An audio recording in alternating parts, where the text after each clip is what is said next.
Where is the wealthiest place in the world? It's not China, it's not Dubai, it's the graveyard. Because in the graveyard, you will find inventions never invented, businesses never erected, songs never sung, books never written, ideas never nurtured, people never realized. But you wanna know something else? You're not in the graveyard, yet. We get one life, and every passing moment, we will never get back again.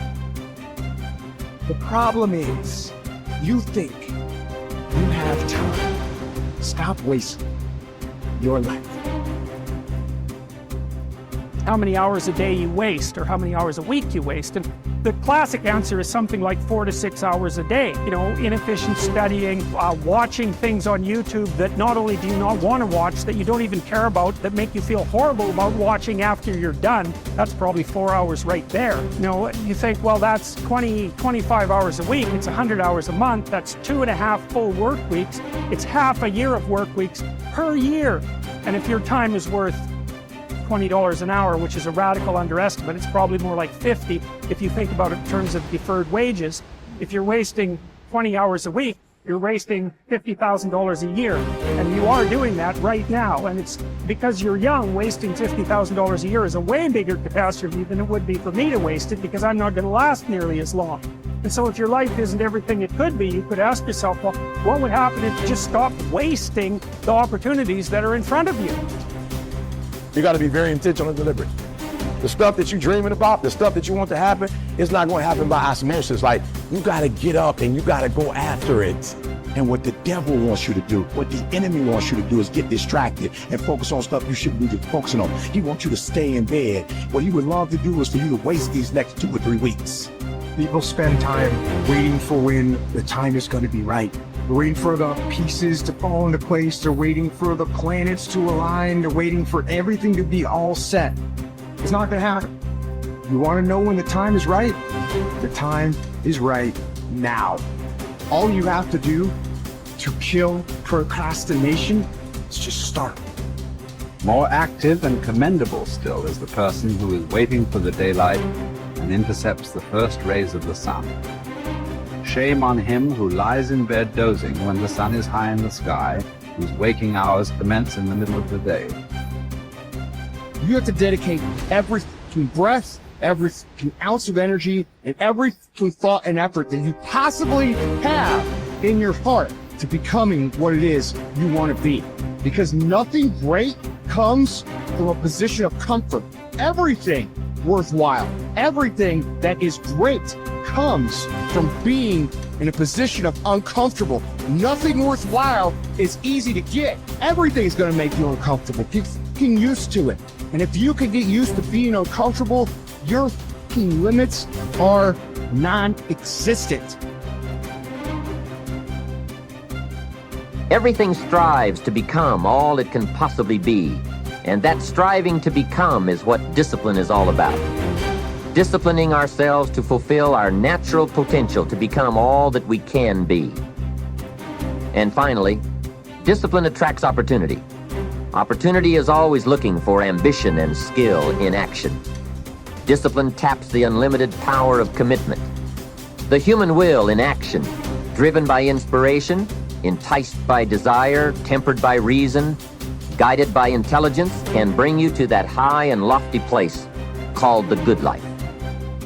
Discipline, those unique steps of intelligent thought and activity that put a lid on temper and a faucet on courtesy, that develop positive and control negative, that encourage success and deter failure, that design lifestyle and control frustration, that enhance health and curb sickness, that promote happiness and manage sadness.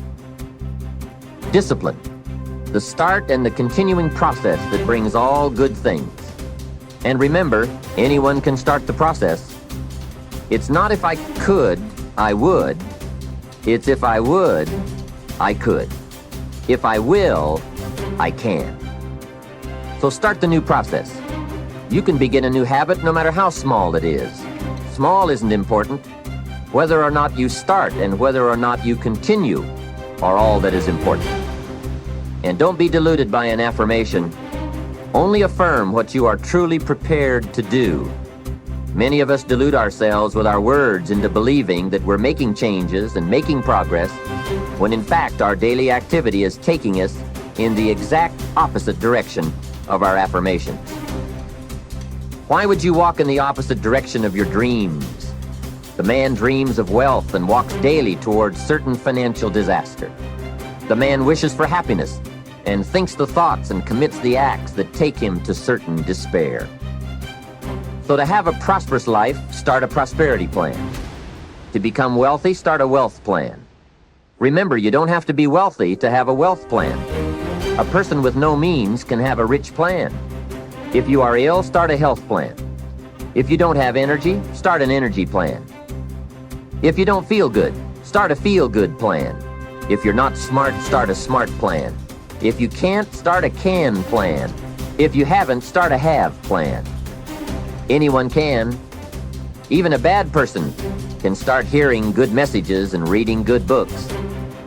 Recognize that the start of the better life, the happy life, the wealthy life, is today.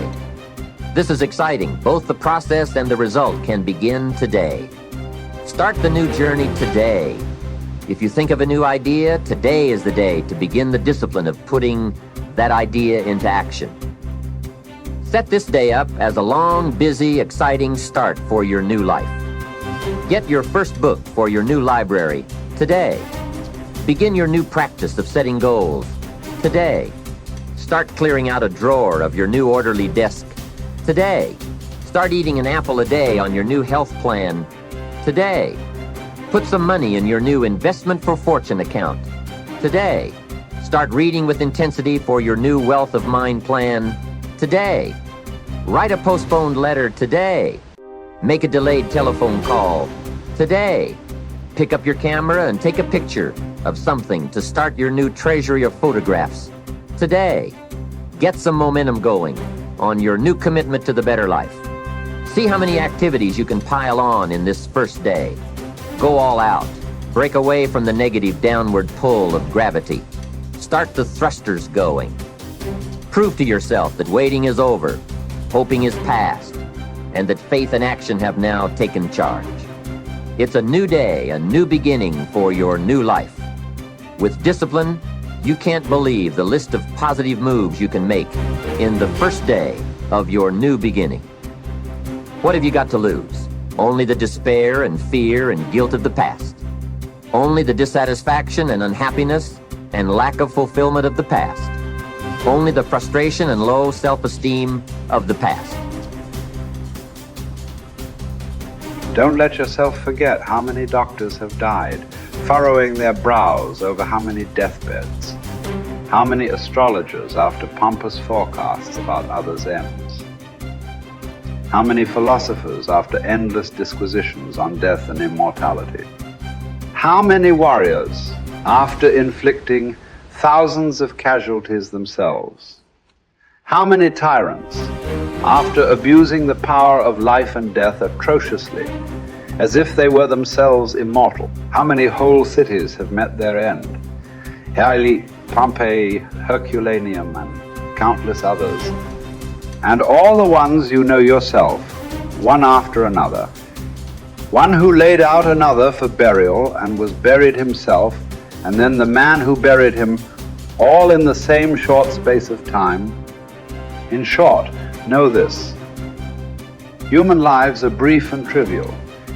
Yesterday, a blob of semen. Tomorrow, embalming fluid, ash. To pass through this brief life as nature demands. To give it up without complaint. Like an olive that ripens and falls. Praising its mother, thanking the tree it grew on.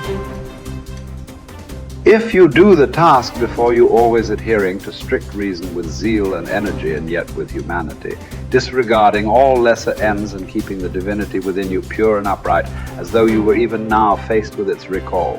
If you hold steadily to this, staying for nothing and shrinking from nothing, only seeking in each passing action a conformity with nature, and in each word and utterance a fearless truthfulness, then the good life shall be yours.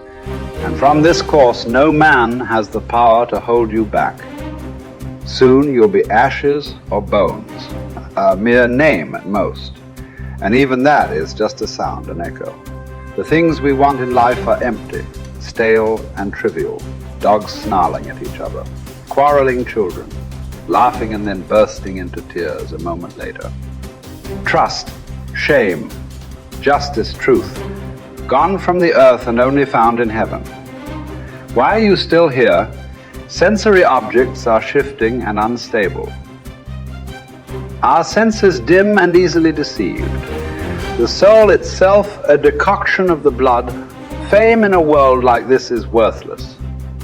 And so, wait for it patiently, annihilation or metamorphosis. And until that time comes, what? Honor and revere the gods. Treat human beings as they deserve. Be tolerant with others and strict with yourself. Remember, nothing belongs to you but your flesh and blood, and nothing else is under your control.